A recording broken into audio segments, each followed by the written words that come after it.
Samajwadi party ने केवल मदरसा board बनवा के और मुसलमानों को तो मतलब हिल बनाने का काम किया, पत्थरबाज बनाने का काम किया, दरी बिछवाने का काम किया। कैसे उनको सर्टिफिकेट दे सकते हो? पढ़े लिखे नहीं है, उनको कुछ पता नहीं है। आप है सारा ज्ञान है, आप ही सारा ज्ञान। बोली ही से पता चल जाता किसके पास कितना इल्म है। बेचारे से पूछो वजू में फर्ज कितने हैं, तब बात करें। अब वजू के फर्ज हम इनको बताएं या ये वजू के फर्ज? यही समाजवादियों का चेहरा है। जब कोई भाजपा की बात करो, सही काम की बात करो, तो दीन की बात पूछ लेते। दीन की बात मस्जिद में होती है। नहीं, सड़क पर बिल्कुल नमाज नहीं पढ़ना चाहिए, क्योंकि योगी जी ने बता दिया कि देखिए हमारे छुट्टा सांड घूम रहे हैं, आप बंद में नमाज पढ़िए ताकि आपको कोई अजियत ना पहुंच जाए। ये जो कहें तो सब सही, तुम जो कहो गलत है। ये अगर अखिलेश यादव की चलाई चलत तो हिंदू मुस्लिम हो जाती। समाजवादी पार्टी आज अपने कर्मों से नहीं बल्कि कुकर्मों से मिट रही है।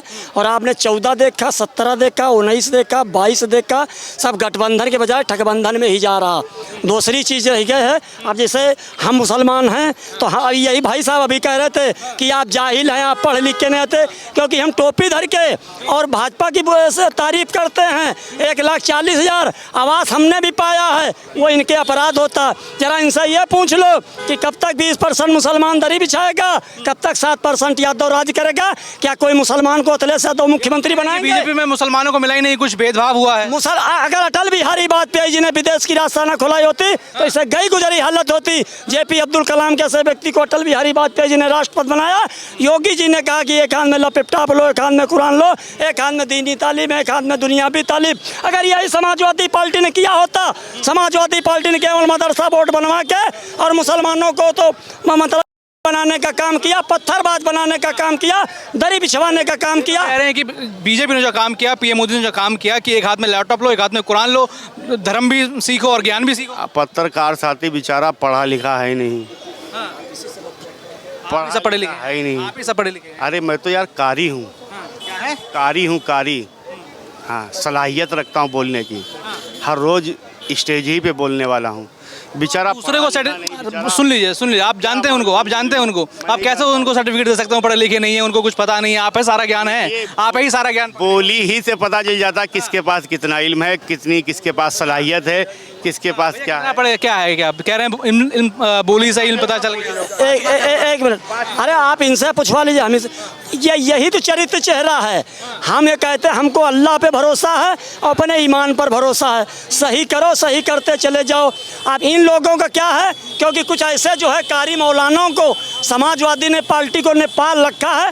ये लिखे, ये क्या मुसलमानों में जाएंगे, कहेंगे मुसलमान ही तुम्हारी रक्षा समाजवादी कर सकता है, न भाजपा तुमको पाकिस्तान भिजवा देगी।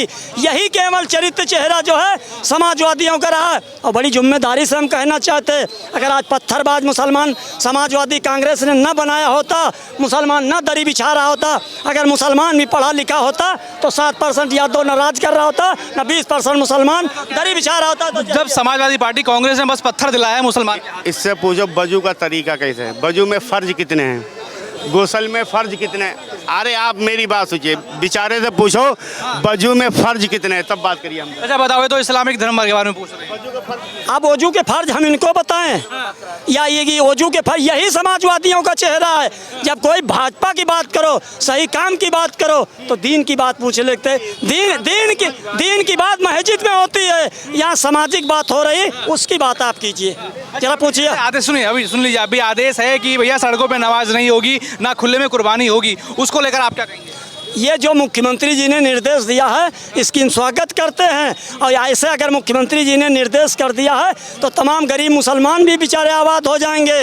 न बरेली से संभल किया अखिलेश यादव ने, और जो राणा सांगा और रामलाल सुमन किया, और जो है औरंगजेब से अब्बू आजमी से तारीफ कराई। जो आक्रांता हमारी दुनिया से मिट गया वो हमारा दुश्मन है, हम उसकी क्या बात करें? तो यही समाजवादी पार्टी का चेहरा। सरकार ने कहा है कि खुले में नमाज ना करें, ट्रैफिक है, यातायात है। उसके बाद साथ ही ये भी कहा कि कुर्बानी खुले में ना हो, सब थोड़ा बैन लगाया उसके ऊपर। देखिए, नमाज का मसला है, नमाज का मसला होता है कि ज़मीन का पाक होना ज़रूरी है।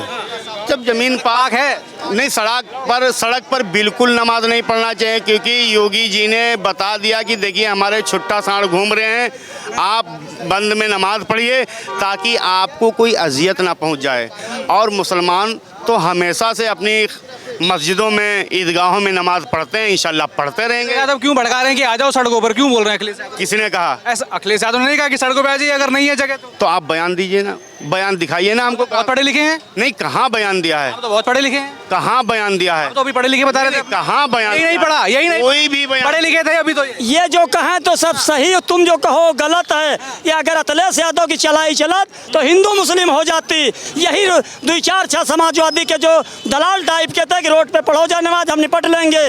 तो मैं धन्यवाद ऐसे उत्तर प्रदेश के मुख्यमंत्री को देना चाहता हूँ कि उन 2-4 दलों मुसलमानों को नहीं देखा, वो जो तमाम गरीब मुसलमान देते उनकी रहनुमाई के लिए, उनकी हमदर्दी के लिए मैं धन्यवाद माननीय मुख्यमंत्री जी को देना चाहता हूँ। धन्यवाद जल रहा है यहाँ से, धन्यवाद जा रहा है। काहे? आप कह रहे हैं कि अखिलेश यादव कह रहे हैं सड़कों पे आओ।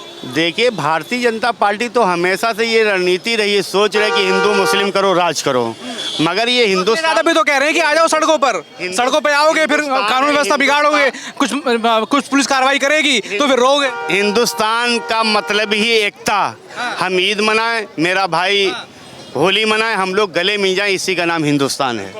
तो हिंदुस्तान में संविधान भी है, सब चीजें हैं, आपके लिए आगे कौन है? हिंदुस्तान आगे है कि हिंदुस्तान के खातिर हिंदुस्तान को रचाना, बसाना, सजाना किसने किया है? मुसलमान ने किया। और जब हिंदुस्तान की बात आई तो कुर्बानी किसने दी? सबसे ज़्यादा बढ़ चढ़ करके। आज भी गेट ऑफ इंडिया पे पढ़ लीजिएगा कि मुसलमानों ने कुर्बानी दी। तो हमारे देश की जहाँ अलग देश किसने मांगा? तो अलग देश हम ले सकते हैं, अलग देश ले सकते हैं। अलग देश किसने मांगी थी? किसने मांग की थी? किसने मांगी? किसने मांगी थी? कहा है कि अलग देश चाहिए, किसने मांग की थी जब आज़ादी हुई थी? अब तो कह रहे हिंदू मुसलमान अब से हो रहा है। मैं तो कह रहा हूँ 47 में किसने कहा था कि हिंदू अलग रहेंगे, मुस्लिम अलग रहेंगे? किसी ने नहीं कहा था। हिंदू मुस्लिम एक किस आधार पे बंटवारा हुआ था? बहुत ज्ञानी थे अभी तो आप। एक मिनट, ये जो पाकिस्तान का बंटवारा हुआ था इसके नेहरू जी, गांधी जी जिम्मेदार थे। और ये बांग्लादेश अगर हुआ है अलग तो उसकी इंदिरा गांधी जिम्मेदार है। उस समय पर जो है देश के बंटवारे की जिम्मेदार सबसे बड़ी है तो कोई कांग्रेस पार्टी है। अगर कांग्रेस पार्टी ने इंडियन मुस्लिम लीग पार्टी को ख़त्म की, मुसलमानों की तरक्की खुशहाली को कांग्रेस पार्टी ने हटा, अगर कोई मुसलमान कांग्रेस में है तो उसको मैं अच्छा नहीं समझता। मुकेश कुमार। अभी अखिलेश यादव सपा प्रमुख कह रहे हैं कि इन चुनावों में जनता बीजेपी को धो पटक कर अच्छे से सुखा देगी, अच्छे से धोएगी, पटकेगी और फिर सुखा देगी। नहीं, जो उनके साथ होने वाला है वो बातों को कह रहे हैं। काहे कि अखिलेश यादव जी हताश हो गए हैं लगातार कई चुनावों में हार देखने के बाद भी, खास करके बंगाल चुनाव में हार। वो तो ये कह रहे हैं कि जो सीएम योगी हैं वो अब तक के सबसे असफल मुख्यमंत्री हैं। वो तो जनता लगातार तीसरी बार चुनने जा रही है, असफल है इसीलिए ना। वो तो बंगाल के चुनाव को देखने के बाद और हताश हो गए हैं कि अब मेरा क्या होगा। काहे कि लोकसभा चुनाव में थोड़ा सा दलित समाज भ्रमित हो गई थी, तो संविधान के नाम पे वोट कर दिया तो 37 सीट जीत लिए। लेकिन इस बार विधानसभा चुनाव में उनका वह दशा होगा कि दलित बस्तियों में से उन्हें खदेड़ा जाएगा। काहे कि 2.5 लाख परिवार जो पदोन्नत के शिकार हुए वह सब खोज रहे हैं उनको। दलित समाज के लोग खोज रहे हैं, जिनके महापुरुषों के नाम पे बहन जी ने जो क्या नाम है कि जिला बनाई उसको वो बदल के चेंज कर दिए, वो लोग सब खोज रहे हैं। और दलित समाज के लोग दलित बस्तियों से सपा के लोगों को इस तरह से खदेड़ेंगे कि हाँ, कि आजीवन याद रखेंगे। लेकिन अखिलेश यादव तो कह रहे हैं कि इस बार पीडीए जो है उनका पीडीए समीकरण भाजपा को तगड़ा जवाब देगा। अच्छा, अखिलेश यादव जी का पीडीए का भी मतलब है, नहीं समझ पाते हैं क्या पीडीए है। पीडीए का मतलब अब उनसे पूछिएगा कि पीडीए क्या होता है। तो कहते हैं पिछड़ा है, दलित है, अल्पसंख्यक है। मैं पूछता हूँ 75 जिला में कितने दलित को बनाए हैं जिला अध्यक्ष, कितने विधानसभा अध्यक्ष को दलित को बनाए हैं, कितने मुस्लिम को बनाए हैं? सभी यादव को सिर्फ बनाए हैं। और खास करके जब चुनाव लड़ाते हैं तो अपने परिवार के लोगों को लड़ाते हैं और उसके बाद पीडीए की बात करते हैं। वो तो यादव भी सिर्फ अपने परिवार को ही समझते हैं। जिस संस्कृति में गाय को माता का दर्जा दिया गया, सालों तक वो सिर्फ चुनावी वादों में कैद रही, सड़कों पर लाचारी थी, उपेक्षा की मारी थी। लेकिन साल 2017 में उत्तर प्रदेश की सियासत ने करवट ली। जब मुख्यमंत्री योगी ने यूपी की कमान संभाली तो सिर्फ बातें नहीं की, कड़े फैसले लिए। अवैध बूचड़ खानों पर पूर्ण प्रतिबंध से लेकर के ग्रामीण अर्थव्यवस्था को मजबूती देने तक शुरू हुआ एक महाअभियान। मुख्यमंत्री योगी जिन्होंने कहा कि गौ सेवा हमारे लिए केवल एक नीति नहीं बल्कि सनातन संस्कृति के प्रति हमारा अटूट संकल्प है। आज यूपी के हर जिले में 6,500 से ज्यादा सक्रिय गौ संरक्षण केंद्र है, जहां 14 लाख से अधिक गौवंश को सीधा आश्रय मिला है। अब हमारी गौ माता बेसहारा नहीं, योगी सरकार के संरक्षण में सुरक्षित है। योगी सरकार ने गौ सेवा को रोजगार और खुशहाली से जोड़ दिया। मुख्यमंत्री निराश्रित गौवंश सहभागिता योजना के तहत अब आस्था भी है और आत्मनिर्भरता भी। गाय पालने वाले किसानों को सीधे उनके बैंक खाते में 1,500 रुपए महीना दिया जा रहा है। इस योजना के तहत अब तक 2 लाख से ज्यादा गौवंश किसानों को सौंपे जा चुके हैं, जिससे ग्रामीण अर्थव्यवस्था को नई ताकत मिली है। सिर्फ शेड्स नहीं, बीमार और घायल गौवंश के लिए एम्बुलेंस सेवा शुरू की गई। यूपी के टोल फ्री नंबर 1962 पर कॉल करते ही 500 से अधिक आधुनिक मोबाइल वेटनरी एम्बुलेंस सीधे किसान के दरवाजे पर पहुंच रहे हैं। इलाज के बिना दम तोड़ते बेजुबानों को ऑन स्पॉट नया जीवन मिल रहा है। नियत साफ हो तो कानून भी काम करता है। योगी सरकार ने गौवंश निवारण अधिनियम को बेहद सख्त बनाया। आज यूपी में गौकशी और तस्करी करने वालों के खिलाफ सीधे गैंगस्टर एक्ट और एनएसए के तहत कार्रवाई होती है। अपराधियों को 10 साल तक की कठोर जेल और 5 लाख रुपए तक का जुर्माना भुगतना पड़ रहा है। लाखों गौवंश का संरक्षण, करोड़ों की डीबीटी मदद और जीरो टॉलरेंस, आस्था को मिला सम्मान, सुरक्षित हुआ गौवंश का मान। गौ सेवा से समृद्ध हो रहा हमारा उत्तर प्रदेश। सेवा का संकल्प आंकड़ों का प्रमाण है, योगी है तो यकीन है। क्या कहेंगे भाई साहब, यहाँ पर अखिलेश यादव कह रहे हैं कि योगी आदित्यनाथ सबसे असफल मुख्यमंत्री हैं। अब ये तो अंदर अपने जो है झांक के देखें कि असफल है कि सफल है ना। तो ये वास्तविकता तो ऐसी कोई बात ही नहीं है। अगर सफल है तो उस हिसाब से वो अपनी मुद्दों को सामने रखें और चुनौती दें। मानते हैं कि सीएम योगी असफल मुख्यमंत्री रहे? बिल्कुल नहीं रहे। ये दुनिया देख रही है, देश देख रहा है, प्रदेश देख रहा है। लेकिन तो अखिलेश यादव का ये भी कहना है कि चुनाव आने दो, भाजपा को जनता अच्छे से धोकर पटक कर सुखा देगी। वो तो दूध का दूध, पानी का पानी हो जाएगा। आज जाए फील्ड में आकर के देखें, वो सब सामने सब चीज़ें नज़र आ रही हैं, है ना। वो तो ऐसा है ना कि मुंगेरी लाल के हसीन सपने देखते हैं। तो ये बंद करें और धरातल पे काम करें तो वास्तविकता जो है सामने आ जाएगी। पिछले 9 सालों में जनता ने क्या देखा, तमाम लोगों ने क्या देखा कि 9 सालों में उत्तर प्रदेश में क्या बदलाव आया? सीएम योगी उत्तम प्रदेश की बात करते हैं, देखते हैं उत्तम प्रदेश की राह में उत्तर प्रदेश बढ़ रहा है। वो आँख बंद करके देख रहे हैं, एक पूरा आँख खोल करके देखें क्या बदलाव आया, पहले क्या था और आज में क्या है, तो समझ में आ जाएगा खुद। आप कहाँ से? मैं ही सुबह लखनऊ से ही है, बदलाव क्षेत्र से ही, लखनऊ में ही। हाँ जी, काशी क्षेत्र से भी हैं, लखनऊ काशी आपका आना जाना बना रहता है। क्या बदलाव 2017 के बाद आप देखते हैं? हर तरह का बदलाव है। महिलाओं का देख लीजिए, सशक्तिकरण देख लीजिए, गुंडागर्दी जो माफियाओं का था उससे लोगों को राहत है। जो उपद्रव और जो लॉकडाउन वो सब चीज़ें होती थी, जो कर्फ्यू वगैरह लगते थे उनके समय में, यहाँ से उत्तर प्रदेश से लेकर के पश्चिम तक पूरा, तो वो सब चीज़ें सब सामने है, जनता सब देख रही है। मान रहे योगी राज में सब चंगा है? बिल्कुल चंगा है। विषय बताइए। अच्छा, हम कह रहे हैं अखिलेश यादव ने कहा है कि जो योगी हैं वो अब तक के सबसे असफल मुख्यमंत्री है, क्या कहेंगे? देखिए, अखिलेश यादव जी जो हैं उन्होंने जनता के बीच में काम कर कर तो जो है जगह बनाई नहीं है। उन्होंने तो बनी बनाई कुर्सी पे बैठ गए, और जो व्यक्ति अपने बाप का नहीं हुआ वो प्रदेश के मुख्यमंत्री जी का सम्मान क्या करेगा।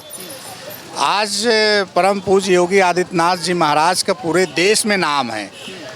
उत्तर प्रदेश के बाहर के प्रदेश के लोग बाबा जी का सम्मान करते हैं और वो चाहते हैं कि परम पूज्य योगी आदित्यनाथ महाराज जैसे ही मुख्यमंत्री हर प्रदेश में हो। और वो गलत बयानबाजी करते हैं माननीय मुख्यमंत्री जी के बारे में, तो उनसे घटिया सोच और घटिया नेता तो भारत में हो ही नहीं सकता है। अच्छा, जैसे उनका अब सीएम योगी प्रोग्राम में थे, उन्होंने कहा कि पहले एक ज़माना था 2017 से पहले कि जो तार लगी होती थी बिजली की, वो कपड़े सूखने के काम आती थी, बिजली नहीं आती थी। उस पर पलटवार करते हुए अखिलेश यादव ने कहा कि अब इन चुनावों में जो जनता है भाजपा को अच्छे से धोकर पीट कर सुखा देगी। देखिए, उत्तर प्रदेश की जनता ने बसपा का 5 साल कार्यकाल देखा, 5 साल अखिलेश यादव जी को देखा। बसपा और सपा की सरकार में यही जनता ने देखा है कि 1 हफ्ता दिन में और 1 हफ्ता रात में लाइट आती थी। पूरा प्रदेश इससे वाकिफ़ है, जानते हैं। और उत्तर प्रदेश की जनता अब जागरूक है, माननीय मुख्यमंत्री जी को तिबारा मुख्यमंत्री बनाने जा रही है, इसमें किसी को दाल नहीं करने वाली है। माननीय मुख्यमंत्री जी ने जो गरीब शोषित वंचितों के लिए जो काम किया है, तमाम कल्याणकारी योजनाएं चलाकर, उसके लिए उत्तर प्रदेश की जनता उन्हें तिबारा मुख्यमंत्री बनाने जा रही है, एकदम 100% बनेगी। लेकिन अखिलेश यादव का कहना है कि जनता चुनावों में धो पटक कर अच्छे से धोएगी, पटकेगी, उसके बाद जो है बीजेपी को सुखा देगी। अखिलेश यादव जी जहाँ जहाँ चुनाव लड़ाएंगे अपनी जमानत बचा लें, वही बहुत है। उत्तर प्रदेश की जनता बहुत तगड़ा जवाब देगी।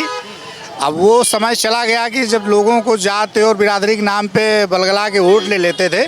अब उत्तर प्रदेश की जनता सिर्फ और सिर्फ विकास और सुरक्षा के मामले में वोट करेगी। उससे बढ़िया माननीय मुख्यमंत्री योगी आदित्यनाथ जी महाराज जैसा कोई मुख्यमंत्री हो ही नहीं सकता है। और उत्तर प्रदेश की जनता प्रचंड बहुमत से तिबारा सरकार बनाएगी भारतीय जनता पार्टी की, और माननीय मुख्यमंत्री जी तिबारा सीएम पद की शपथ लेंगे। यहाँ अखिलेश यादव कह रहे हैं कि जो जनता है इस बार बीजेपी को अच्छे से धो पटक कर सुखा देगी। ऐसा है, पहले देखे होंगे जनता धो पटक के कपड़े उनके सरकार में सुखाती थी, और अब जनता जो है वो सही कह रहे हैं, धो पीट के उनको बिल्कुल बराबर कर देगी। 24 में गुमराह करके वो आ गए, 24 सीटें पा गए। अब जो है जनता उनको बता देगी, धो पीट के बराबर कर देगी। उनके कार्यकर्ता गांव में नहीं घुसेंगे, क्योंकि माहौल ऐसा बना रहे हैं अखिलेश जी, जातियों में बांट रहे हैं लोगों को, ब्राह्मणों को गाली दे रहे हैं, ठाकुरों को गाली दे रहे हैं, सबको गाली देने का काम कर रहे हैं। तो इस हिसाब से वो सही कह रहे हैं, जनता उनको धो पीट के बराबर कर देगी, और 27 में पुनः भारतीय जनता पार्टी की सरकार बनेगी। भारतीय जनता पार्टी का तरफ उनका ये भी कहना है कि सबसे सफल मुख्यमंत्री जो उन्होंने देखा अखिलेश यादव ने, वो कह रहे हैं वो योगी आदित्यनाथ है। बिल्कुल है, 9 साल उनके बेमिसाल रहे हैं। कह रहे हैं असफल मुख्यमंत्री योगी आदित्यनाथ हैं, अखिलेश यादव का कहना है। ऐसा है, असफल जो है वो रहे हैं। 5 साल उनका कार्यकाल देखे हैं कि कैसा कार्यकाल रहा है। वो अपने घर ही में नहीं लोगों को सुधार पाए, अपने नेताओं को नहीं जो है रोक पाए। कार्यकाल उनका कितना मजबूत रहा। आज सांसदों में देखिए उनकी खटापटी चल रही है, नेताओं में खटापटी चल रही है, नहीं रोक पा रहे हैं। तो ये खटापटी उनके में चलती रहती है। तो वो जो है वही सोच रहे हैं भारतीय जनता पार्टी में। भारतीय जनता पार्टी राष्ट्रहित की पार्टी है, राष्ट्र की पार्टी है, उसमें कोई कुछ नहीं कर पाएगा, कोई दिक्कत आने वाली। क्या लग रहा है इस बार 2027 में जनता किसको धोकर सुखाने वाली है? अरे जनता बिल्कुल धो पीट के सुखा के सपा को किनारे कर देगी, और भाजपा तिबारा मुख्यमंत्री बनेगा, और तिबारा जो है 300-350 सीटें जीत के आएंगे। 2027 में उत्तर प्रदेश का चुनाव आने वाला है, लेकिन उसके पहले ही लगातार बयानबाजी नेताओं से हो रही है। सपा के प्रमुख अखिलेश यादव ने अभी एक नया बड़ा बयान दिया है। उनका कहना है कि चुनाव में भाजपा को अच्छे से धो पटक कर जनता सुखा देगी। ये बड़ा पलटवार उन्होंने भारतीय जनता पार्टी पर किया है। लेकिन अब इसके ऊपर जनता क्या कहती है, क्योंकि उन्होंने ये जनता के लिए कहा है कि जनता बीजेपी को धो पटक कर सही से सुखा देगी। क्या मानते हैं अखिलेश यादव? सपा प्रमुख कह रहे हैं कि इस बार चुनाव आने दीजिए, जनता जो है वो भाजपा को धो पटक कर सुखा देगी। नहीं, वो उल्टा बोल रहे हैं। वो है ना कबीर साहब की उल्टा बानी, भीगे कंबल बरसे पानी। तो श्री अखिलेश यादव जी उल्टा बोल रहे हैं। जनता उनको खुद पटक देगी 27 में। ये नहीं समझ रहे हैं कि कभी भी उन्होंने अपनी गलतियों का, अपनी कमियों का आकलन नहीं किया, एहसास नहीं किया। श्री अखिलेश यादव समाजवादी पार्टी की गलतियों से ही श्री योगी आदित्यनाथ और भारतीय जनता पार्टी की सरकार बनी है। एक बार नहीं बनी, 2 बार बनी है, और तीसरी बार भी बनाएगी। ये लोग इस तरह से ऐसी भाषा का प्रयोग करेंगे और इस तरह से बोलेंगे तो श्री योगी आदित्यनाथ भारतीय जनता पार्टी की सरकार बनती रहेगी। इसलिए कि ये लोग नॉन सीरियस नेता हैं, ये विपक्ष के लायक भी नहीं है। जनता ने तो इनको विपक्ष में बैठाया है, लेकिन विपक्ष की क्या भाषा होती है, क्या शैली होती है, क्या शब्दावली होती है, क्या नीति होता है, और क्या नेतृत्व को बोलना चाहिए, क्या मुद्दे होते हैं, मुद्दों से हट करके, नीतियों से हट करके ये व्यक्तिगत आरोप प्रत्यारोप पर आ जाते हैं। और इसलिए जनता, उत्तर प्रदेश की 25 करोड़ जनता इनको जवाब देती आ रही है। लगातार इनको 17 से लेकर के 22 से लेकर के 14 से लेकर के 19 से लेकर के लगातार इनको हराती जा रही है। यहाँ पे अभी योगी आदित्यनाथ अभी हाल ही में उनका कार्यक्रम हुआ था। उन्होंने बोला था कि पहले जो बिजली की तारें थीं वो कपड़े सुखाने के काम आती थीं। अब आप लोग क्या देखते हैं कि पहले की सरकारों में तो बिजली के तारें एक उपयोग था, लेकिन अब की सरकार में किस तरीके से काम हुआ है? नहीं, माननीय मुख्यमंत्री जी ने सही कहा। पहले बिजली आती ही नहीं थी। गाँव में से लेकर के शहरों में आप जगह जगह देखते थे कि लोग कपड़े उसमें सुखाया करते थे, कपड़े डाल देते थे। जानते थे कि बिजली आना नहीं है, करंट मारेगी नहीं। तो इसलिए माननीय मुख्यमंत्री जी ने सही कहा।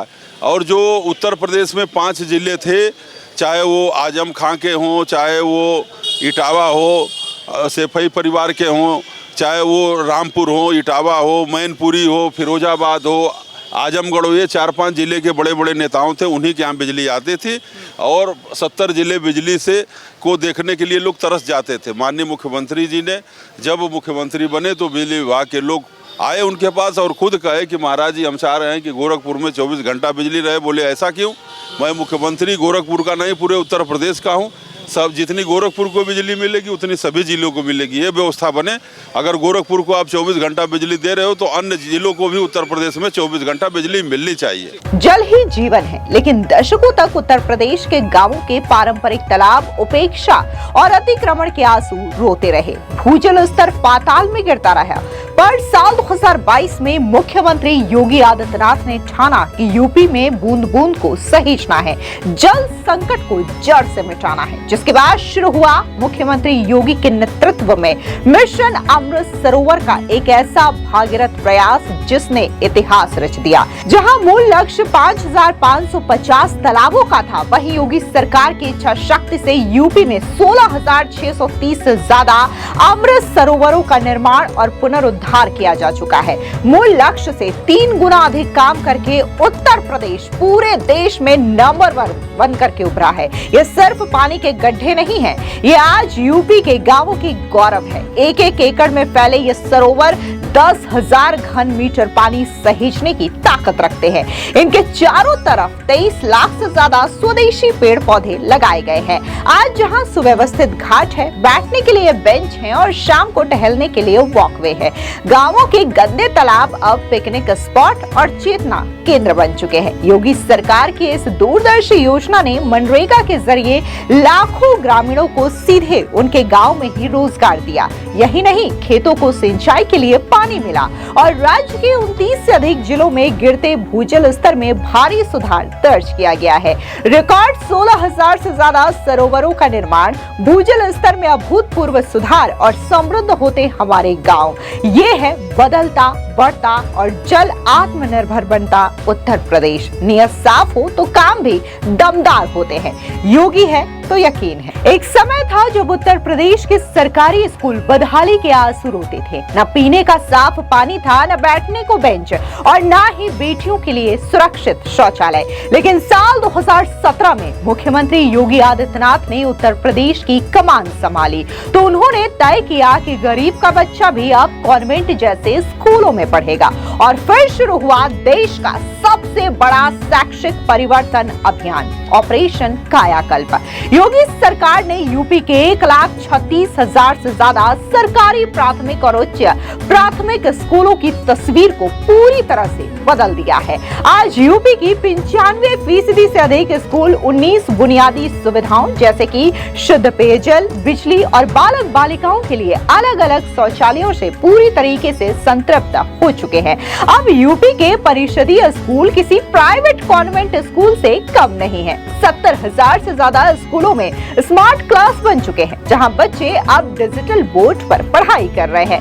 सुंदर क्लासरूम, चमचमाती टाइल्स, खेलने के लिए सुरक्षित मैदान और दीवारों पर बनी ज्ञानवर्धक पेंटिंग्स आज बच्चों को हर दिन स्कूल आने के लिए आकर्षित कर रही है। जब सुविधाएं बढ़ी तो योगी सरकार पर जनता का भरोसा भी बढ़ा। ऑपरेशन कायाकल्प के चलते यूपी के सरकारी स्कूलों में छात्र नामांकन में 40 लाख से अधिक की ऐतिहासिक वृद्धि दर्ज की गई है।